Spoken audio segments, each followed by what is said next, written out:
Hello and welcome once again to another English Help Desk live video. Today we will be looking at idioms with the color red in them.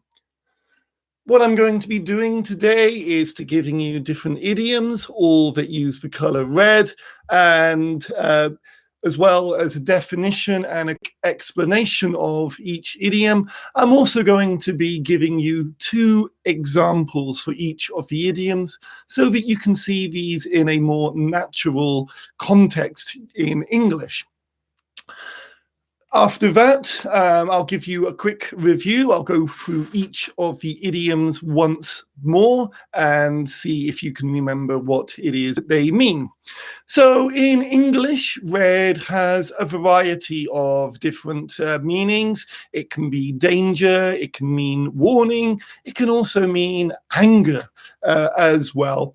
And we'll be seeing each of these meanings in the different idioms as we go through. Anyway, the idioms that we will be looking at today are to be as red as a beetroot, go as red as a beetroot, or turn red as a beetroot, be in the red. We will also be looking at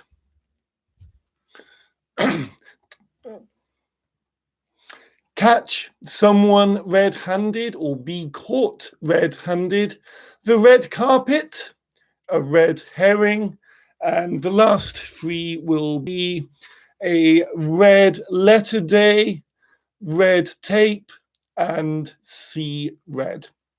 So those are the idioms that we will be looking at in this lesson. So let's begin with the first one, which is to be red as a beetroot, go red as a beetroot, or turn red as a beetroot.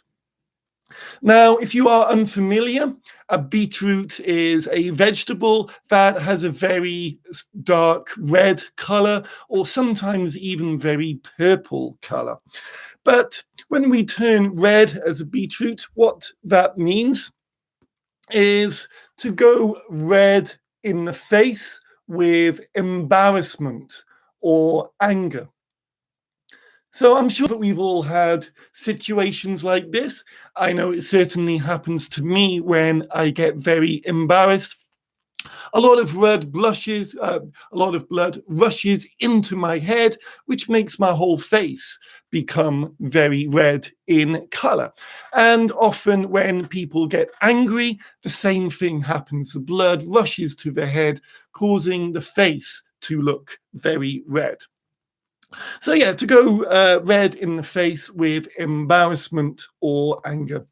Let's have a look at an example when it's working. Okay, so our first example is Ted turned red as a beetroot when he found out I lied about his party. So what does this example mean? If you watched my previous video, you might remember that I talked about a white lie, a kind of lie you tell people to stop them becoming upset because the truth can be more harmful. And I gave an example of Ted having a party, but I didn't want to go. So I told him that I was going to be working. And that was the reason why I couldn't go to the party, when in truth, what actually happened was I went to a coffee shop with a friend. Now, Ted, in the example here, Ted turned red as a beetroot when he found out I lied about his party. Yeah, he's found out that I didn't go to his party because of work. I went to a coffee shop instead, and this has caused him to become very angry with me. So angry that his face has turned red. And he should be angry. Ultimately, I did lie to him. So he has good reason for being angry in this example. Let's have a look at a second example. So a second example is I went red as a beetroot when I couldn't answer the teacher's question. So here, instead of anger, we're using red as a beetroot to show embarrassment. And in this example, I am a student and the teachers asked me a question. Now, I can't think of what the answer is. Maybe it's a very simple, easy answer and I should know what the answer is. And all the other students in the class are beginning to laugh at me because they know what the answer is when I don't. As a result, I feel very embarrassed. Everybody's looking at me. Everybody is laughing at me as I struggle to think of what the answer is. And my face begins to turn red. I start turning red as a beetroot. So that's what that idiom means, red as a beetroot, to turn very red as a result of anger or embarrassment. Let's have a look at the next idiom, which is, my iPad's not working well today. I do apologize. I'm going to turn red as a beetroot with embarrassment as my iPad refuses to work. There we go. To be in the red. To be in the red. So this has the meaning of having no money in your bank account or owing lots of money to the bank. So if you are in the red, it means that you don't have much money or you don't have any money at all, possibly because you owe lots of people that money. Now, in a previous video, Idioms with black, we talked about being in the black, which is when you do have money. But today, be in the red means to not have any money. So let's have a look at an example. After losing my job, I was quickly in the red. I need to get another job as soon as I can. So what this example means is that previously the person had a job, but for some reason they lost that job. Maybe they got sacked or fired or something else happened.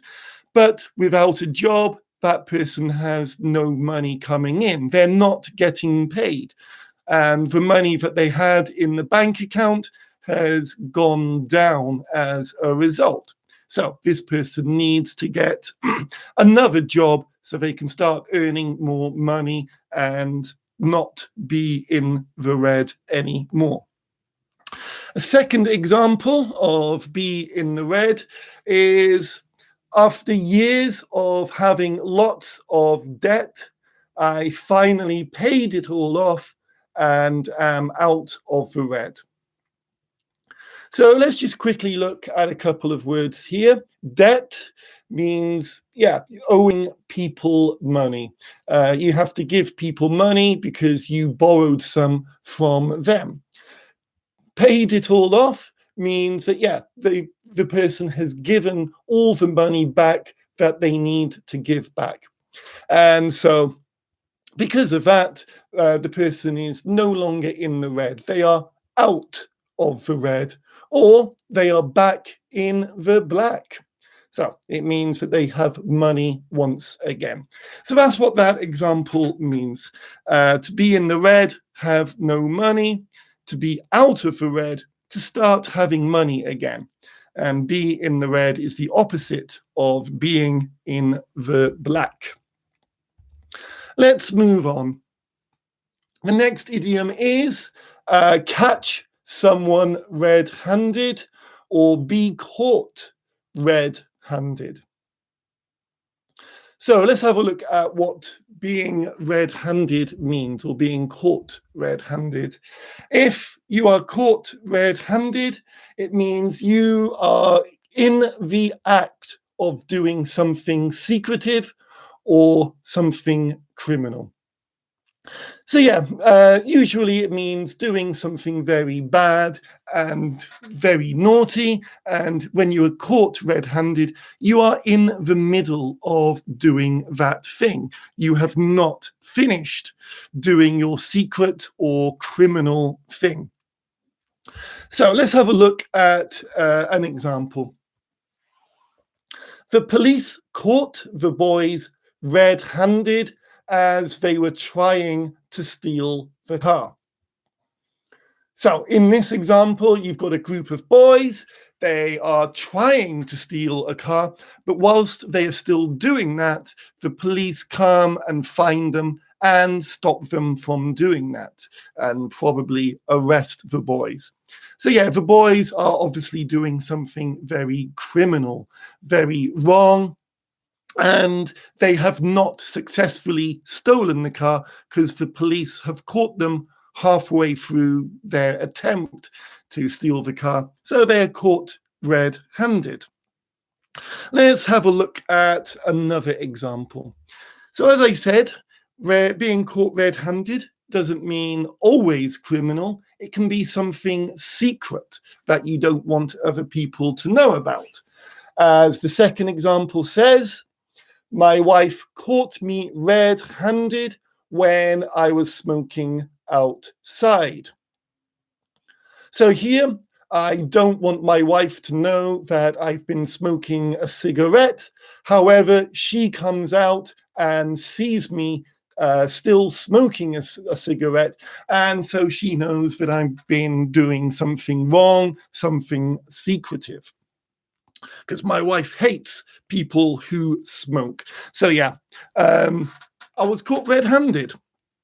So again, doesn't always mean doing something criminal. It can also mean doing something secret that you don't want other people to find out about, but they do anyway. Let's move on. The next one is the red carpet. The red carpet. So this is a pretty easy one. The red carpet literally means a carpet that is red. And I'll show you the definition in just a moment. I'm having lots of technical problems today. There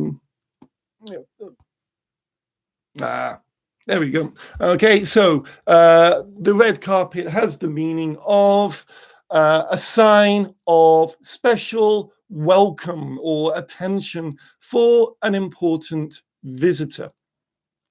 So I'm sure it's something you are familiar with.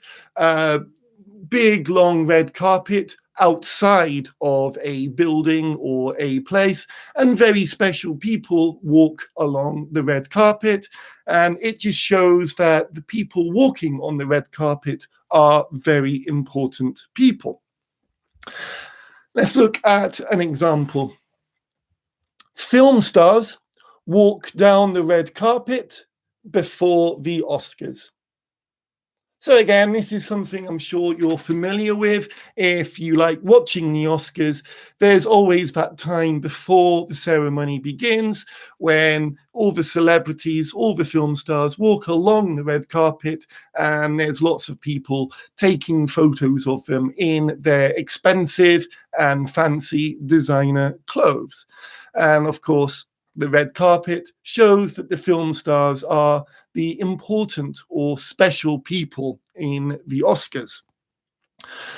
Let's have a look at a second example.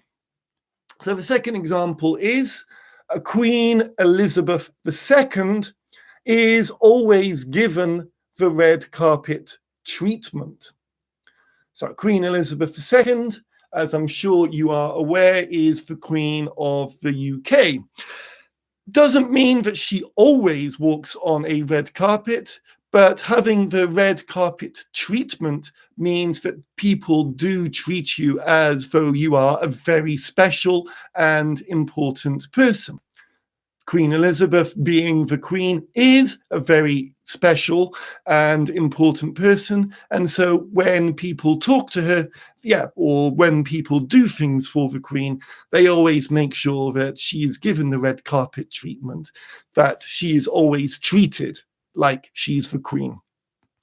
Okay, so let's move on. Let's have a look at the next idiom, which is a red herring. A red herring. So, what a red herring means is something, there we go, something, especially a clue that is intended to be misleading or distracting. So, if you want to make sure that people think the wrong thing, you would give them a red herring. I'll give you an example before I go into more explanation.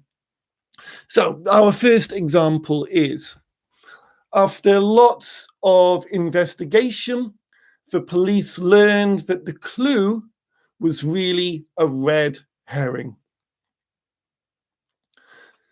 So what does this example mean? So the police are trying to find a criminal and they find a clue, and it's like, aha, we have a clue. Now we are going to be able to find that criminal and arrest them because they are a naughty, naughty person.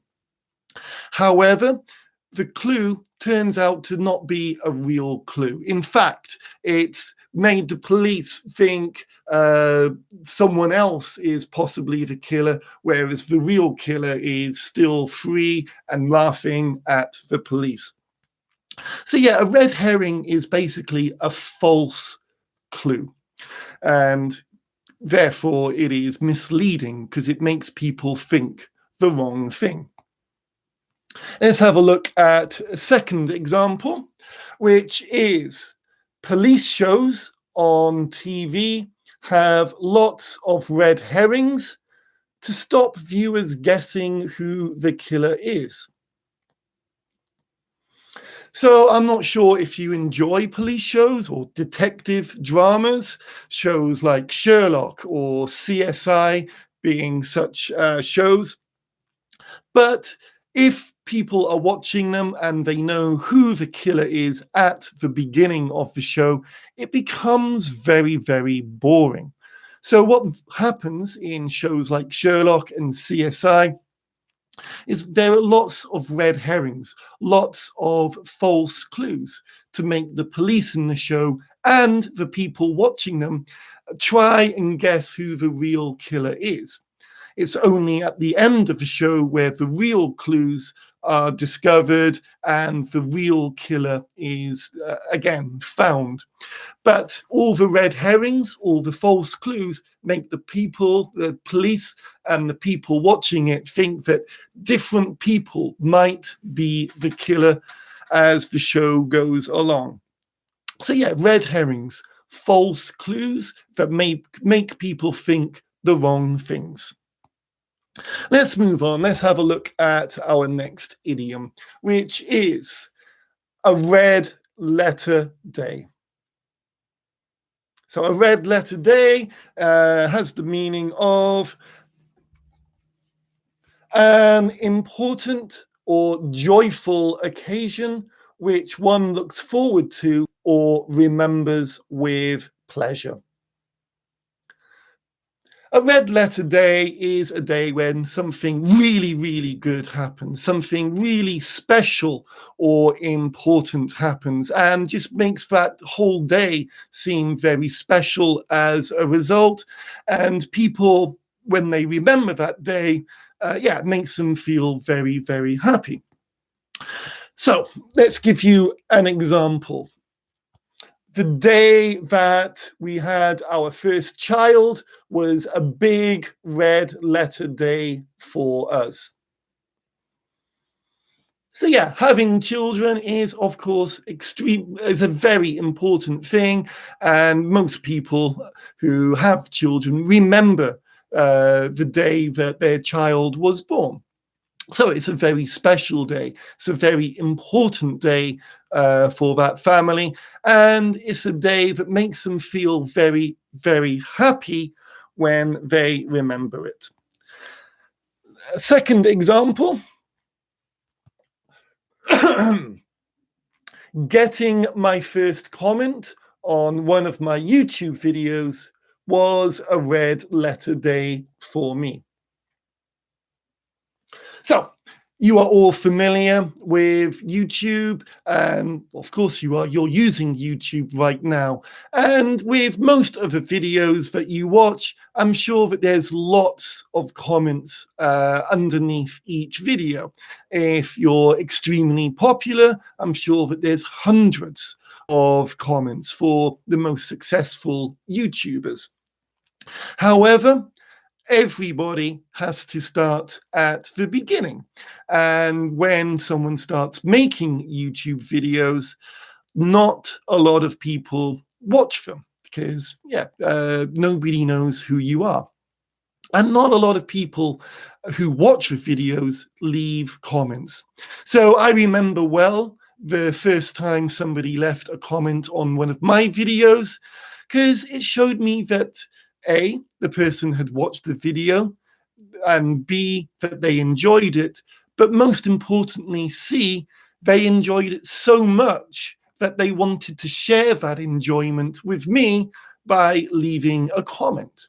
And so seeing that comment made me feel very special, made me feel like I had done a good job. And so, leaving comments on videos is not an important thing for most people. But I think for every YouTuber, that first comment that they receive is a big, important moment, and it becomes a red letter day for that person. All right. Red tape is the next idiom. Red tape. So this definition has a lot of big words, I'm afraid. And when my iPad works, there we go, I'll explain each of the words. But red tape means official bureaucratic formalities and procedures which slow down people and processes. So let's have a look at bureaucratic. So bureaucratic basically means having lots of forms. On a job, you have to fill out an application form, for example. Or if you want to get married, you have to, again, fill out lots of forms before you get married. That is bureaucracy. That is bureaucratic. Filling out all of those forms. Formalities and procedures. So things that you have to do, official things that you have to do before permission is given. And slow down, the whole process becomes slow because of the amount of forms and the amount of things that you have to do. So before you're given permission, all of these things take a long time. They slow you down, and it can be very frustrating. So let's have a look at an example. I have to face so much red tape when applying for a visa to go to some countries. So in this example, we're talking about traveling, and some people have jobs where they can or have to travel around a lot. Using myself as an example, being British, I used to be able to go to Europe with no problems. Being part of Europe, it was easy. All I needed was a passport and the plane ticket or train ticket to get into that country. Not so easy these days.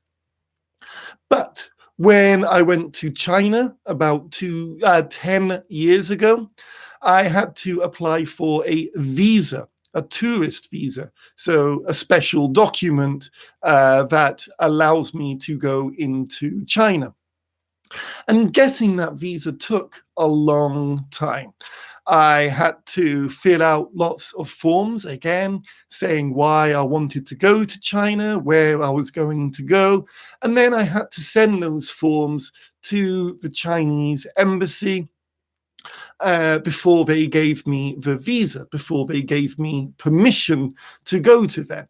So not as easy as just buying a plane ticket. It took a long time. It was a very slow process and a very frustrating process. Another time when I needed a visa was coming to South Korea.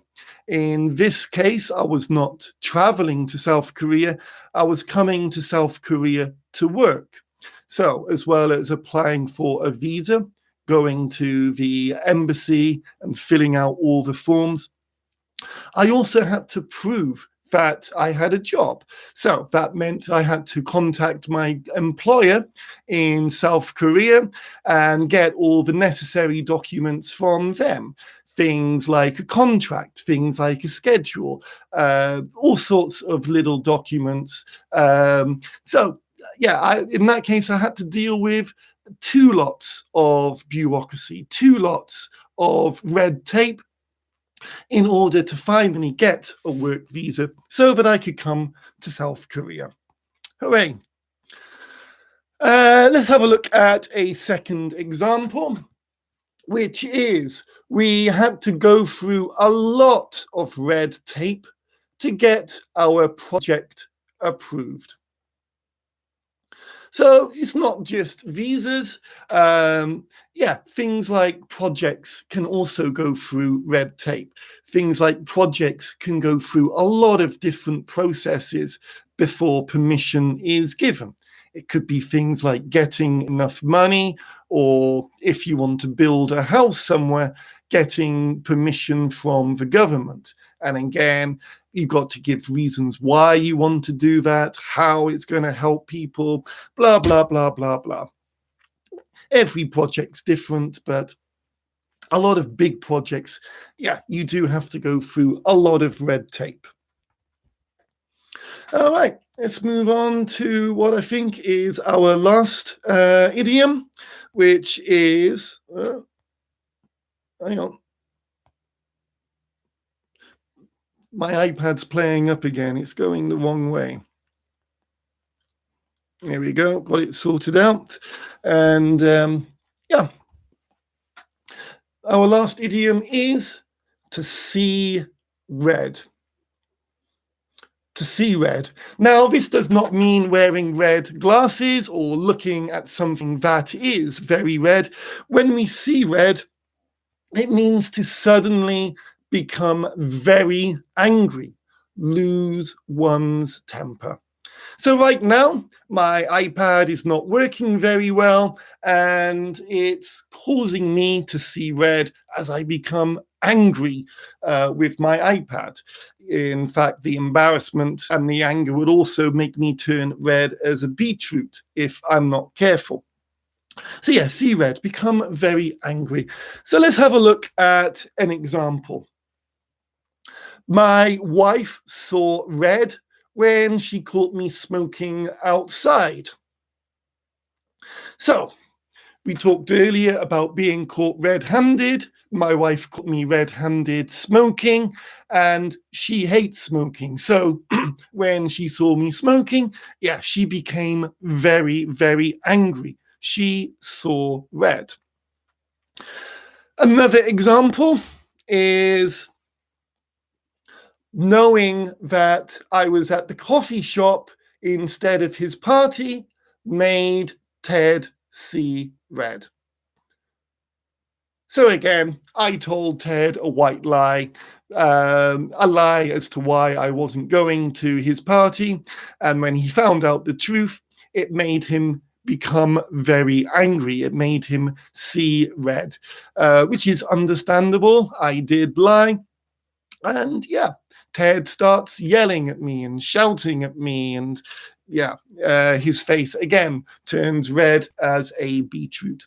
So, see red, become suddenly very angry, lose one's temper.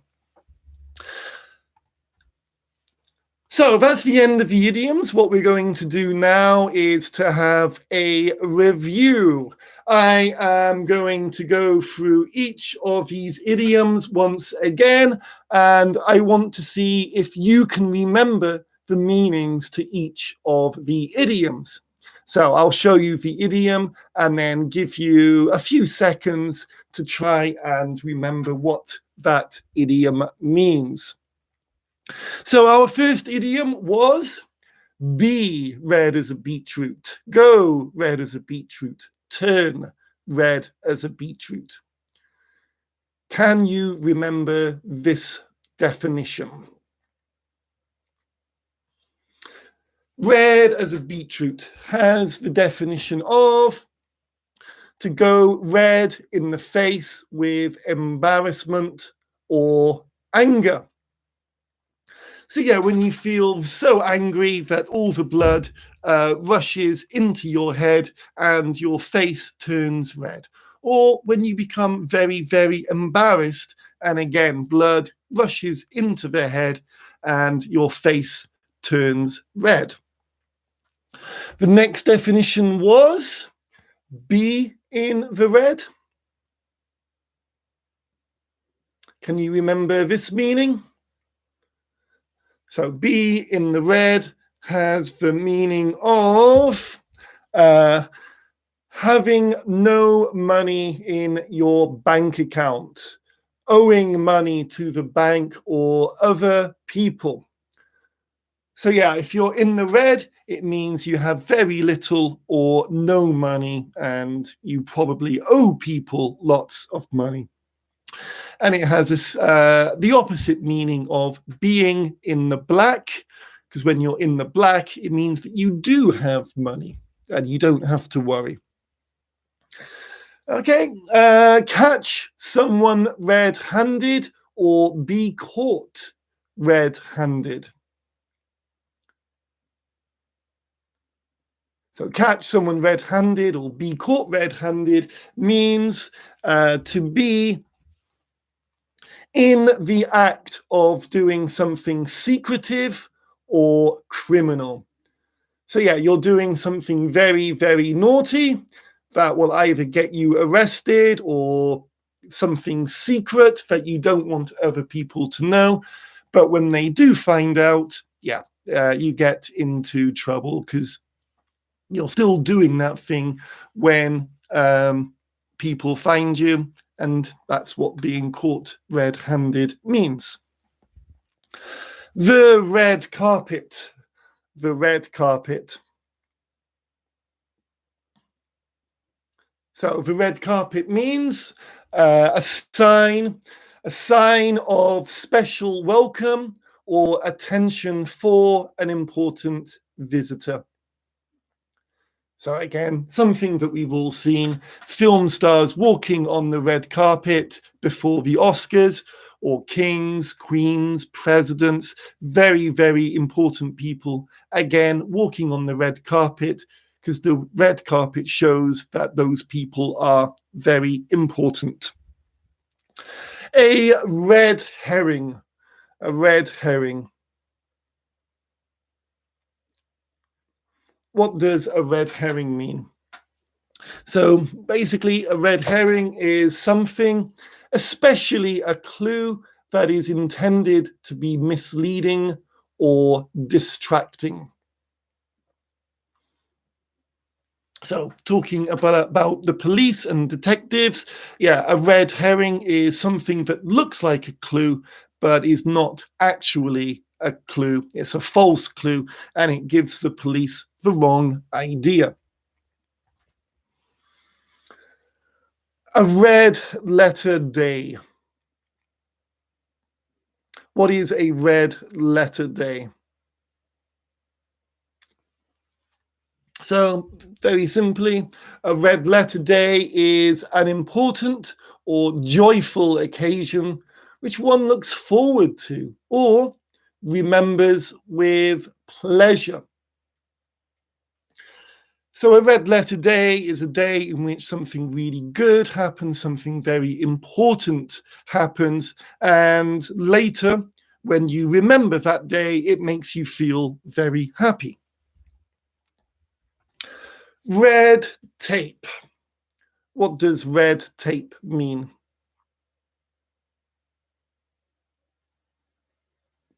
So, red tape, and again, I'm sorry that the definition is so difficult, but red tape means official bureaucratic formalities and procedures which slow people and processes down.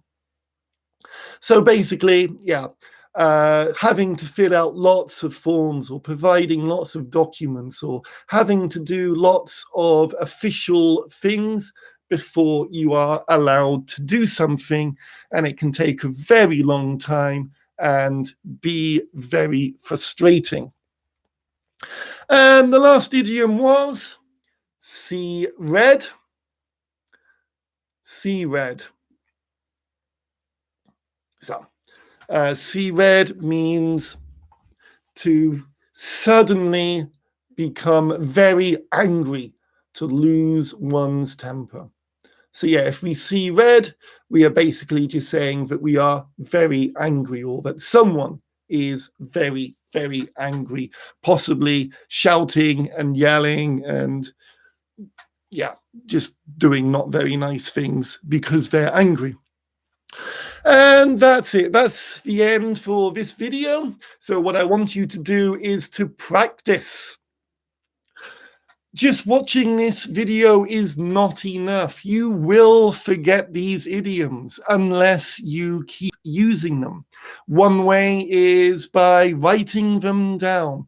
Writing sentences using examples from your own life will definitely help you remember them. And again, the more that you use each idiom, the easier it will be to remember the idioms. And yeah, so write down sentences, and if you want, please leave your sentences in the comment section so that I can have a look and tell you if it's a good sentence or not a good sentence. Please show me and I can give you advice and feedback. Also, please remember to subscribe. I do these videos twice a week, as well as many other types of videos. So if you subscribe, you'll always know where to find my videos. And tell others about me as well. English is a social language. You should be using English with other people, not just studying alone. But with English, yeah, you want to make sure that the other person understands just as much as you do. It's no good being better than someone else because then you can't talk to them easily. So if you get them to watch these videos, then they'll get better, which means that when you talk to each other, you'll both understand the same words, the same idioms, the same phrases. Studying alone is okay. Using English with other people is better. And the more that you practice with other people, the more fun that you will have with other people. So yeah, subscribe, leave a like, tell others about me. I'm going to finish this video here. I'll be back in a couple of days. Until next time, thank you very much and bye-bye.